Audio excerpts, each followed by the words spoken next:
Kashi part 35. രണ്ടുപേരും ഒരു പുഞ്ചിരിയോടെ താഴേക്ക് ഇറങ്ങി വരുമ്പോൾ എല്ലാവരും ഭക്ഷണം കഴിക്കാൻ വേണ്ടി ഇരിക്കുമായിരുന്നു.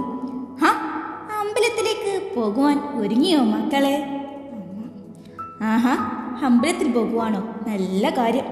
എന്തായാലും ചായ കുടിച്ചിട്ട് ഇറങ്ങാം.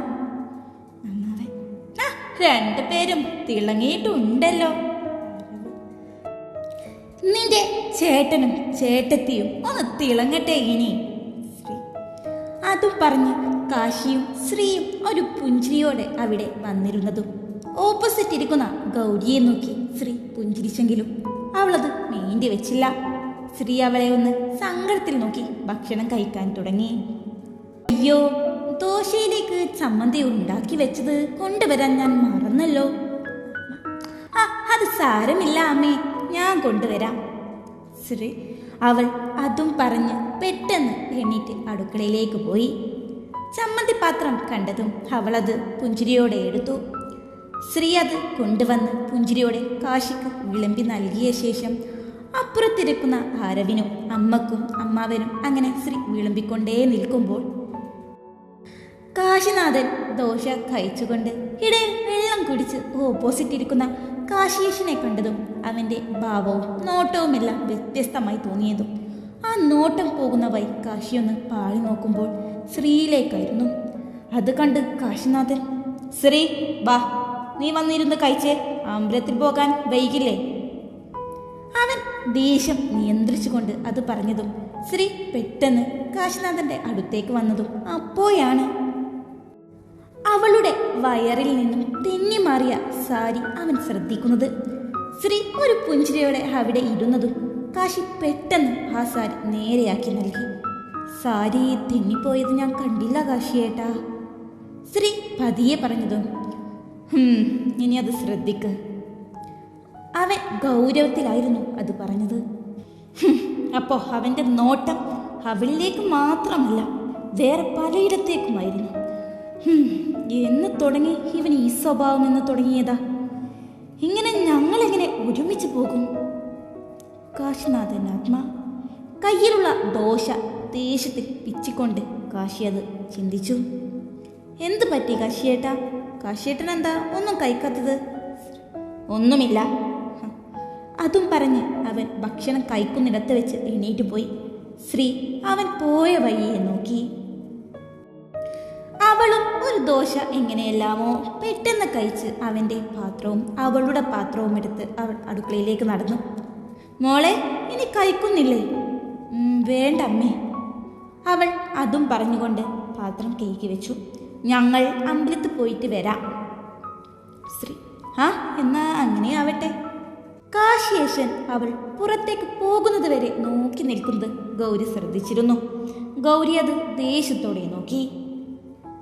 ശ്രീ പുറത്തേക്ക് വരുമ്പോൾ കാശി എന്തോ ആലോചിച്ച് ചീപ്പിലിരിപ്പുണ്ട്. എന്ത് പറ്റി കാശിയേട്ടാ? ഒന്നുമില്ല, നീ വാ ഇരിക്ക്. വണ്ടി യാത്ര ചെയ്യുമ്പോൾ ശ്രീ വാത്തോരാതെ ഓരോ തമാശകൾ പറയുന്നുണ്ടെങ്കിലും കാശി എല്ലാം മൂളിക്കൊണ്ടേയിരുന്നു. കാശിയേട്ടാ, എന്താ ഇത്? ഒന്നും മിണ്ടാതെ ഇങ്ങനെ മൂളുന്നേ? അവൾ ദേഷ്യത്തോടെ അവൻ്റെ കയ്യിലൊന്ന് തല്ലിക്കൊണ്ട് പറഞ്ഞത്. എന്താ നിനക്ക് വേണ്ടത്? ദേഷ്യത്തിൽ വണ്ടി പെട്ടെന്ന് നിർത്തിക്കൊണ്ട് കാശിയത് ചോദിച്ചതും ശ്രീ ഞെട്ടിപ്പോയി. അവൾ ഞെട്ടിത്തരിച്ച് അവനെ നോക്കി നിന്നു. പതിയെ അവളുടെ കണ്ണുകളിൽ നിന്നെല്ലാം കണ്ണുനീർ വരാൻ തുടങ്ങിയിരുന്നു. അത് കണ്ടതും അവൻ അവളെ ചേർത്ത് പിടിച്ചു. ശ്രീ അത് സോറി. പെട്ടെന്ന് അവളെ ചേർത്ത് പിടിച്ചുകൊണ്ട് അത് പറഞ്ഞതും അവൾ പൊട്ടിക്കരഞ്ഞുകൊണ്ട് അവൻ്റെ തോളിലേക്ക് തലവെച്ചു. ചിലതെല്ലാം ആലോചിച്ച് ഞാനൊരു ടെൻഷനിലായിരുന്നു ശ്രീ. ഞാൻ അപ്പോഴത്തെ ദേഷ്യത്തിൽ അറിയാതെ പറഞ്ഞതാ. അതിന് ഇങ്ങനെ കരയാതെ. അത് പെട്ടെന്ന് ഇങ്ങനെ കാശിയേട്ടൻ്റെ അടുത്ത് നിന്നും വായിക്ക് കിട്ടിയപ്പോൾ എനിക്കൊരുപാട് സങ്കടമായി. സോറി ഡി, ഇനി ഉണ്ടാവില്ല. അതും പറഞ്ഞ് അവൻ്റെ തോളിൽ ചാരി കിടന്നു. കുറച്ചു നേരം രണ്ടുപേരും ഒന്നും മിണ്ടിയില്ല. ശ്രീയുടെ തേങ്ങൽ മാത്രമായിരുന്നു അവിടെ. ശ്രീയെ ഇപ്പോൾ ഓക്കെ ആയോ? എനിക്കറിയായിരുന്നു കാശിയേട്ടന് എന്തോ ഒരു വിഷമമുണ്ടെന്ന്.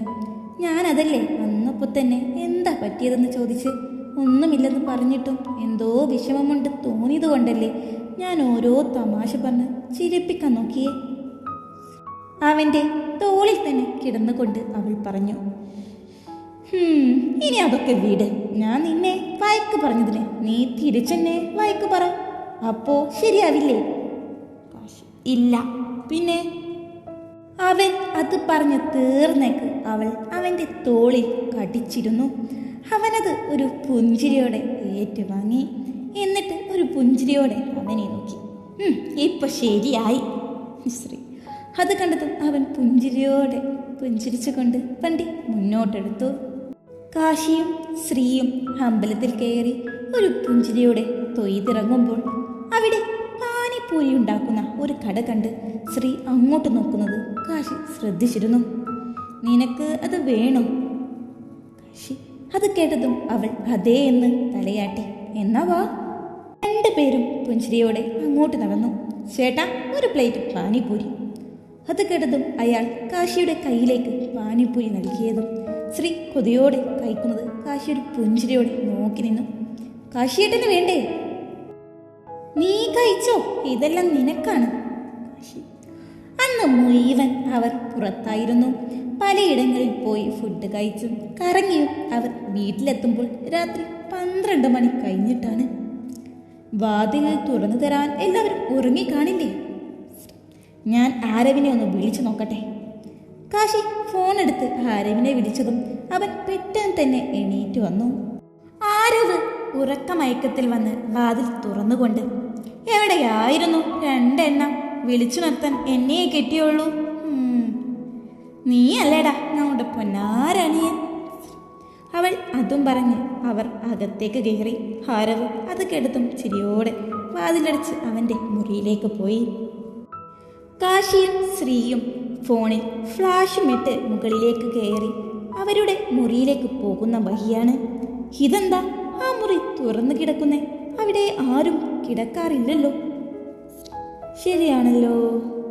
അതും പറഞ്ഞുകൊണ്ട് ശ്രീ ആ മുറിയുടെ ഡോർ പുറത്തേക്ക് അടച്ചുകൊണ്ട് അവിടെ നിന്നും കടന്നുപോയി. പക്ഷേ ആ മുറിയുടെ അകത്ത് ഉറങ്ങുന്ന ഗൗരിയെ ഇവർ കണ്ടില്ലായിരുന്നു. എൻ്റെ കാശിയേട്ടാ, ഞാനിന്ന് ഒരുപാട് ഹാപ്പിയാണ്. ഞാൻ ആദ്യമായിട്ടാണ് പുറത്ത് കറങ്ങാനും ഫുഡ് കഴിക്കാനും എല്ലാം പോകുന്നത്. എനിക്ക് ഒരുപാട് നല്ല നിമിഷങ്ങൾ നൽകിയ കാശിയേട്ടനോട് ഞാൻ എന്താ പറയുക? ഒരുപാട് ഹാപ്പിയാണ്. കാശിയും ശ്രീയും അവരുടെ മുറിയിൽ വന്നതും ഉടനെ കാശിയെ കെട്ടിപ്പിടിച്ചുകൊണ്ട് ശ്രീ അത് പറഞ്ഞതും കാശി ഒരു പുഞ്ചിരിയോടെ അവളെ ഇറുകെ കെട്ടിപ്പിടിച്ചു. നമുക്ക് ഇങ്ങനെ ഇടയ്ക്കിടയ്ക്ക് പോകാം, നീ ഇങ്ങനെ സന്തോഷത്തോടെ ഇരുന്നാ മതി. അവളുടെ കവിളിൽ ഒന്ന് തട്ടിക്കൊണ്ട് അവനത് പറഞ്ഞതും അവൾ ഒരു പുഞ്ചിരിയോടെ അവനെ നോക്കി. ശരണ്യ രാവിലെ അടുക്കളയിൽ വരുമ്പോൾ അമ്മ മാത്രമായിരുന്നു അവിടെ. ഇത് തന്നെയാണ് കിട്ടിയ തക്കം. അവൾ അതും വിചാരിച്ചു. അമ്മേ, ഞാനും സഹായിക്കാം അമ്മേ. ശരണ്യ, ഏയ് വേണ്ട മോളെ, ഞാനും സഹായിക്കാം അമ്മേ. ശരണ്യ അതും പറഞ്ഞ് കറിക്ക് വേണ്ടി അരിയുന്ന ഉള്ളി അവൾ അമ്മയുടെ കയ്യിൽ നിന്നും വാങ്ങി അരിയാൻ തുടങ്ങി. അമ്മയുടെ മരുമക്കൾ ഇന്ന് അടുക്കളയിൽ വന്നില്ല അല്ലേ? ശരണ്യ, അവർ എണീക്കാൻ വൈകി കാണും. അമ്മക്ക് ഒരു കാര്യം അറിയോ? ഈ ശ്രീയും ഗൗരിയും അമ്മയുടെ കണ്ണിലെ പൊടിയിടാൻ വേണ്ടിയാ നേരത്തെ വന്ന് അമ്മയെ സഹായിക്കുന്നത്. അമ്മ വരുന്നതിന് മുമ്പ് ഇവിടെ എല്ലാം ഉണ്ടാക്കുന്നതും എല്ലാ കാര്യവും നോക്കിയിരുന്നതും ഞാനാ. അമ്മ വന്നപ്പോൾ അവരെന്നെ പുറത്താക്കി അഭിനയിക്കുമോ അമ്മേ? ശരണ്യ അത് കേട്ട് അവർ അവളെ നോക്കി. എന്നിട്ട് ഞാൻ ഇവിടെ വന്നത് മുതൽ മോളിവിടെ ഒരു പണിയും ചെയ്യുന്നത് ഞാൻ കണ്ടിട്ടില്ലല്ലോ. അത് അമ്മേ, അവർ എന്നോട് ഒരു പണിയും എടുക്കാൻ പാടില്ല എന്ന് പറഞ്ഞ് ഭീഷണിപ്പെടുത്തിയിരിക്കുക. ഞാനൊരു പാവമായതുകൊണ്ട് ഞാൻ മിണ്ടാതിരുന്നു. ശരണ്യ അങ്ങനെ പണിയെടുത്ത് ശീലമായവർക്ക് അങ്ങനെ പെട്ടെന്നൊന്നും വെറുതെ ഇരിക്കാൻ കഴിയാറില്ലല്ലോ മോളെ. അത് ഞാൻ അവരെ പേടിച്ചിട്ടാ. അമ്മായൊന്ന് അമർത്തി മൂളി. തള്ള ശരിയാവില്ല, ഇവർക്ക് എൻ്റെ സംസാരം പിടിച്ചിട്ടില്ല എന്ന് തോന്നുന്നു. വേറെ വൈ പറ്റുമോ നോക്കാം. ശരണ്യാത്മ. അതെ അമ്മേ, ഇന്നലെ ശ്രീയും കാശിയും അമ്പലത്തിലേക്ക് എന്നും പറഞ്ഞു പോയിട്ട് പാതിരാത്രിയാ വന്നേ. അമ്മയോടൊന്ന് പറഞ്ഞു അവർ? ഇല്ലല്ലോ. അതൊക്കെ നല്ല മരുമോളെ ലക്ഷണമാണോ അമ്മേ? ഞാനായിരുന്നെങ്കിൽ വൈകിയേ വരൂ എന്ന് പറഞ്ഞിട്ടേ പോകുകയുള്ളൂ. ശരണ്യ. അവർ കൊച്ചു കുട്ടികളൊന്നുമല്ലല്ലോ മോളെ, അവരുടെ പ്രായം അതല്ലേ. ഈ തള്ളേ ഞാനിന്ന് പറഞ്ഞതൊന്നും മനസ്സിലാവില്ല തള്ളക്ക്. ശരണ്യയുടെ ഡയലോഗിൽ ആ അമ്മ വീയുമോ ഇല്ലയോ എന്നോ ഇനി എന്ത് സംഭവിക്കുമോ എന്നുള്ളത് നമുക്ക് അടുത്ത പാർട്ടിൽ കാണാം. അതുവരെ കഥ തുടരും.